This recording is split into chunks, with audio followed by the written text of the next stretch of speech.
Federal officials are sitting down to discuss finances today and how dollars and cents could affect the treatment of any Ebola patients here.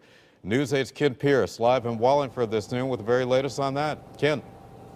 And Keith, the complaint here is that fewer dollars and cents are getting spent on emergency preparedness for hospitals these days. This roundtable discussion is going on right in that building right now. Congresswoman Rosa DeLauro is hosting this. She says she's aware of the federal funding cuts. She sat down with a couple dozen representatives from hospitals and health systems to talk about how those federal... Hello? Oh, okay, sorry about that. We had a little problem there. The roundtable discussion is going on right inside that building right there. Congresswoman Rosa DeLauro is hosting it. She says she is well aware of the cuts. She says that she's been trying to fight them too, and she says she wants to hear from hospital officials who are on what she calls the front lines about whether they have the resources to fight the disease. Mine is 16% cut. Congresswoman Rosa DeLauro sat down with a couple dozen representatives from hospitals and healthcare systems to talk about how those federal funding cuts have made it that much tougher to fight Ebola in the United States. Just yesterday, Midstate Medical Center and Hartford Hospital held a joint Ebola drill. A mock patient showed up. Everyone had to put on the protective suits and get that patient into a special isolation room. We know the drills are necessary because patients have showed up at hospitals with Ebola.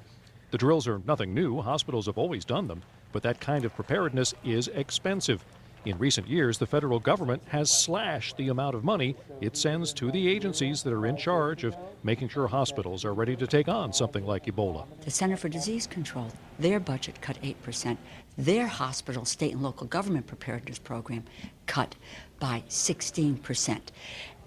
You can't do more with less. We are get to the point of doing less with less. Preparedness funds are things that need to be sustained. These are not funds that need to be, it's not a shot in the arm from time to time. And the public health infrastructure is something that has to be strong and ready at all times.